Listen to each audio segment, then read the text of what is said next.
అల్లు అర్జున్ మీద కేసు పెట్టడం ఏంది? ఏమన్నా అర్థం ఉందో చెప్పు అసలు. అతను సినిమా తీసుకున్నాడు, 1000 కోట్లకు పైగా కలెక్షన్స్ వచ్చినాయి. వెరీ ఫస్ట్ డేనే 250 కోట్ల రూపాయల కలెక్షన్ వచ్చింది. అది నీకు నచ్చలేదు, దానికి ఏం చేస్తావు? ప్రపంచవ్యాప్తంగా 12,000 స్క్రీన్లలో ఇచ్చారు. విచిత్రం ఏంటంటే నేను ఆ సినిమా చూడలేదు, కానీ అమెరికాలో ఉండే మా రిలేషన్స్ చాలామంది ఫస్ట్ డేని చూశారట. సినిమా ఎలా ఉంది అనేసి అంటే బాగానే ఉంది, ఇట్స్ ఓకే, బట్ 3.5 గంటలు కానీ సినిమా, ఇది 2 ఒకటే కాదట, 3 కూడా వస్తుందట, బాగానే ఉంది సినిమా అని అన్నారు. బాగలేదండి, బోరు కొట్టిందని చెప్పి నాకు చెప్పిన వాళ్ళు ఎవరు లేరు ఇంతవరకు. Let me tell you very frankly. 1000 కోట్ల కలెక్షన్ ఎప్పుడైతే దాటిందో, బాహుబలి కంటే ఎప్పుడైతే దాటిపోయిందో, వీడికి ఒక పిల్లముండా కూడా వీడికి ఏంది అసలు, వీడికి 1000 కోట్ల కలెక్షన్ ఏంది అని కడుపుమంట. ఆ కడుపుమంట ఎవరికి? వేరే వాళ్ళకి. వేరే వాళ్ళలో ఎవరున్నారా బాబు అంటే చిరంజీవి ఫ్యాన్స్ కూడా ఉన్నారు.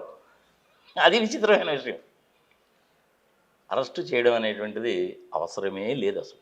ఎందుకు దానికోసం అరెస్ట్ ఎందుకు? అంటే తొక్కిసలాట్లో ఒక మహిళ చనిపోయింది, మహిళకు సంబంధించిన పిల్లవాడు కూడా చనిపోయాడు. అసలు అలాంటి సందర్భంలో ఒత్తిడి ఉంటుంది అని చెప్పి తెలిసి ఆడవాళ్ళు ఆ విధంగా వెళ్ళడం అనేటువంటిది మన బుద్ధి తక్కువ పని. అసలు వెళ్ళడం ఎందుకు నీకు? తర్వాత హాయిగా ఇంట్లో చూసుకోరాదా? 4 రోజులు పోయిన తర్వాత చూసుకోరాదా? ఫస్ట్ షో చూడాలంటే అది ఏమైనా భారత రాజ్యాంగంలో రాసిందా?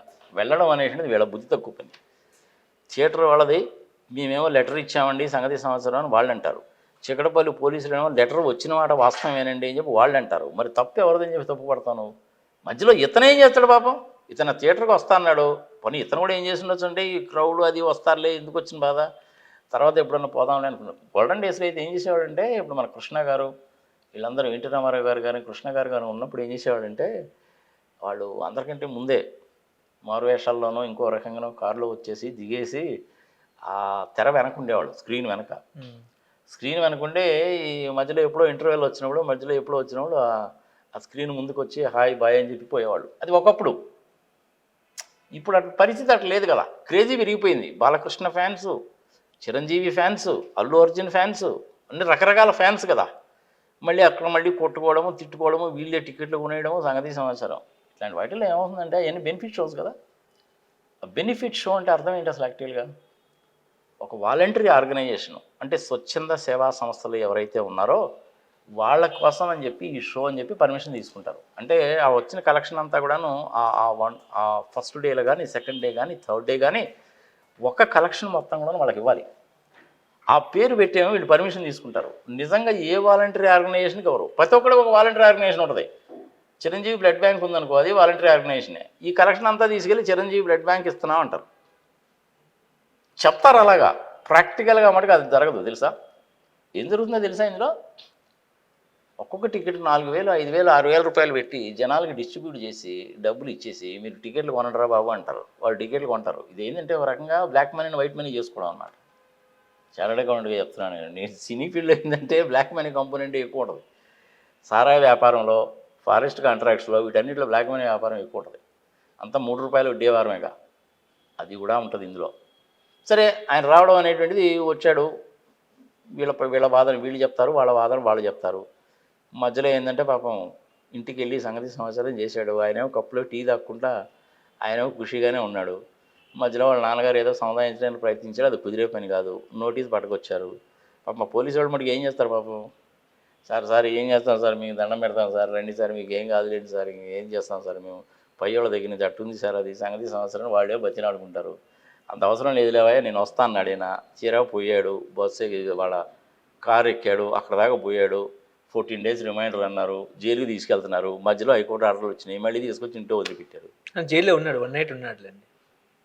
ఏదైనా వాళ్ళ ఉద్దేశం ఏంటంటే సాటర్డే సండే కోర్టు ఉండదు కాబట్టి జైల్లో ఉంచాలని. ఈ జైల్లో ఉన్నాడు అనేటువంటి సంగతి నాకు కూడా కన్ఫామ్గా తెలియదు. ఇప్పుడు నువ్వు చెప్తున్నావు, నిజంగా ఉన్నాడా? నైట్ ఉన్నాడు, స్టే చేశారు, చెంచులగూడ జైల్లో చేశారు. Morning next day morning 7 o'clock బయటకు వచ్చాడు. మరి ఆ రోజు ఈవినింగ్ 4 o'clock హైకోర్టు వాళ్ళు ఆర్డర్ ఇచ్చారు, ఇంటరిమ్ బెయిల్ అన్నారు. ఇంటరిమ్ బెయిల్ వచ్చినా కూడా ఆ బెయిల్ లెటర్లో తప్పులు తడకగా ఉన్నాయని చెప్పేసి మళ్ళీ సూపరింటెండెంట్ మళ్ళీ బయటకు పంపించేస్తున్నారు. అది చూసా మరి, ఇదే మరి ఈ పనికి మైలు పనులండి.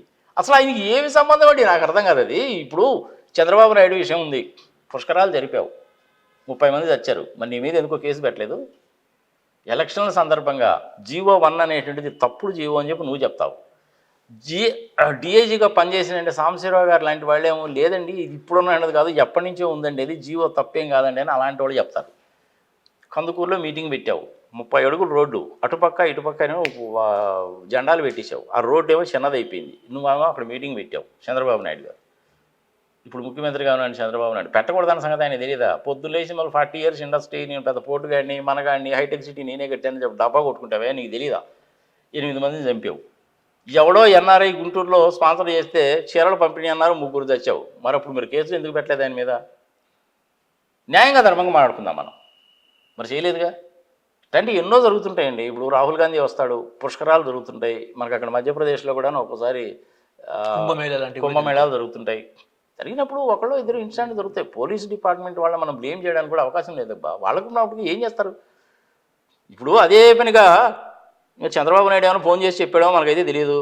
అయ్యా నువ్వు నేను సంగతి సంవత్సరం బాయి కదా, ఇప్పుడంటే ఎప్పుడు పోయి ఇంతకుముందు తెలుగుదేశం పార్టీలోనే ఉన్నావు, 5 కోట్లకి ఎమ్మెల్సీ కోసం చెప్పి బేరం ఆడుకొని 50 లక్షలు ఇచ్చావు.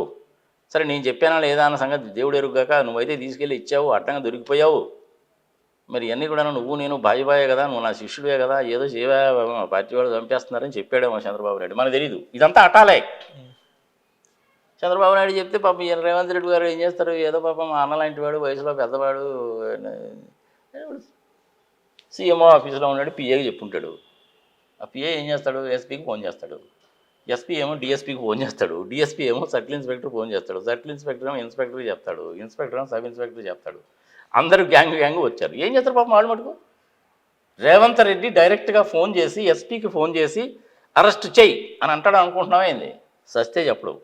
అందుకని ఆయన కూడా చూసినప్పుడు మీ పత్రికా విలేకరులు అడిగారు, ఆయన రేవంత్ రెడ్డిని అడిగితే నవ్వుకుంటూ పోతాడు. పిచ్చి ఉన్నాడు గారు, పోండరా బాబు అని చెప్పి, ఏదైనా అలా పోండరా బాబు అని పోయి ఉంటాడు ఆయన. సో అందుకని ఏంటంటే అరెస్టు చేయడం అనేటువంటిది అవసరం లేదు, అతనికి ఎటువంటి సంబంధము లేదు. ఇలాంటివి జరిగినప్పుడు జాగ్రత్తలు తీసుకోవాల్సింది పోలీస్ డిపార్ట్మెంట్ వాళ్ళు. పోలీసు వాళ్ళది ఉంటాయి. వాళ్ళు ఇన్ఫామ్ చేయకుండా ఉండరు, డెఫినెట్గా ఇన్ఫామ్ చేసే ఉంటారు. వీళ్ళు కూడా అప్లికేషన్ పెట్టుకునే ఉంటారు.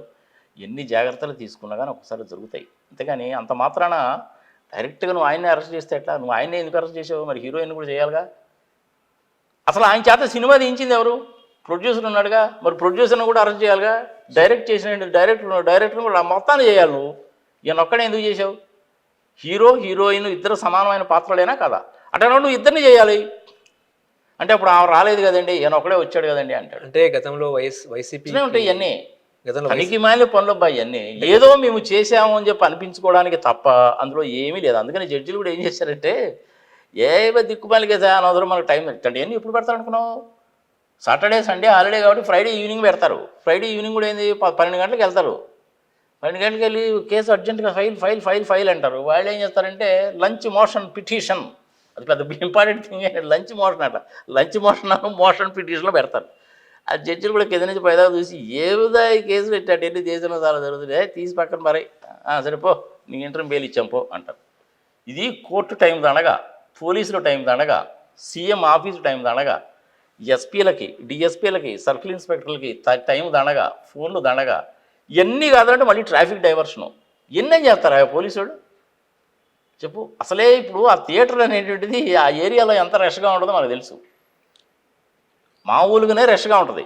24 గంటలు అది రష్గానే ఉంటుంది. థియేటర్లు ఎక్కువ ఉన్నాయి, బార్స్ అండ్ రెస్టారెంట్స్, థియేటర్స్, మంచి రెసిడెన్షియల్ ఏరియా, సంగతి సమాచారము. అటు సికింద్రాబాద్కి ఇటు హైదరాబాద్కి కనెక్టివిటీ ఏరియా కాబట్టి రష్గా ఉంటుంది. ట్రాఫిక్ డైవర్ట్ చేయడం కష్టం. ట్రాఫిక్ కనుక డైవర్ట్ కానీ చేసి మధ్యలో ఇరుక్కుపోతేనే మనం తిట్టుకుంటాం. చివరికి అల్టిమేట్గా ఏమవుతుందంటే ప్రతి ఒక్కరు పోలీసు వాళ్ళని తిడతారు. పాపం వాళ్ళు ఏం చేస్తారు? ట్రాఫిక్ని డైవర్ట్ చేస్తారా, పబ్లిక్ని కంట్రోల్ చేస్తారా, ఇక్కడ ఈ మాబుని కంట్రోల్ చేస్తారా, ఎంతని చూసుకుంటారు పాపం వాళ్ళు. ఇన్ని కూడా ఆలోచించుకోవాలి. పోవడము అనేటువంటిది ఫస్ట్ మన తప్పు, రావడము అనేటువంటిది కొంతవరకు అతనిది కూడా తప్పే. రాకపోతేనేమో ఫ్యాన్స్ రాలేదు నీకు ఒళ్ళు కొవ్వెక్కిపోయింది, కళ్ళు నెత్తికెక్కిపోయినాయి, 1000 కోట్ల రూపాయలు వస్తాయనేసరికి ఓయిపో నువ్వు ఎక్కడికో వెళ్ళిపోయావు, మేమంటే అంత లెక్కలేదా అని చెప్పి ఫ్యాన్లు చేరుతుంటారు. మరి ఫ్యాన్లు సాటిస్ఫై చేయడానికి వస్తేనేమో ఇట్లాంటివి జరుగుతుంటే, పోలీసు వాళ్ళు ఏమో మేమేం చేస్తామండి, సీఎం ఆఫీస్ నుంచి ఫోన్ వచ్చిందని చెప్పి వాళ్ళు అంటుంటారు. జనాలేమో ఇబ్బంది పడుతుంటారు, చచ్చిపోతుంటారు. మీలాంటి వాళ్ళేమో మాలాంటి వాళ్ళని అడుగుతారు. చివరికి కింద కామెంట్లు ఏం పెడతారు? మీకేం వ్యూస్ వస్తాయి, మాకేమో అమరాభూతులు వస్తాయి, నువ్వు ఎవరైనా చెప్పడానికి అని. నీకేమన్నా అల్లు అర్జున్ ఏమైనా బంధువా? ఆడేమో నీకు 1,00,000 రూపాయలు ఇచ్చాడా ఇంద్ర ఎటు చెప్పమని చెప్పి చివరికి మా మీద కామెంట్లు పెడతారు.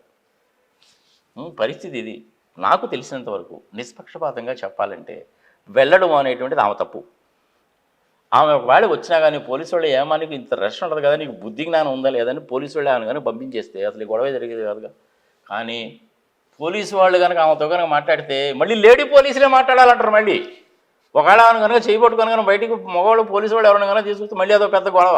మరి ఆ టైంలో అక్కడ లేడీ పోలీసులు కనుకుంటే అమ్మ కూర్చోమ్మ తల్లి సంగతి సమాచారం అని చెప్పొచ్చు. కానీ వీళ్ళు ఎనరుగా మా అబ్బాయికి చూపించాలని తీసుకొచ్చానండి నేను, ఏంటంటే మీరు పమ్మంటారు అంత పిచ్చిదానిలా కనపడుతున్నా అనేది వీళ్ళు వాళ్ళ మీద ఎగబడతారు. మళ్ళీ అదో పెద్ద గోళ. ఈ గొడవ జరిగే ఏమవుతుందంటే 100 మంది చుట్టూరు చేస్తారు ఏడేదో జరిగిందని.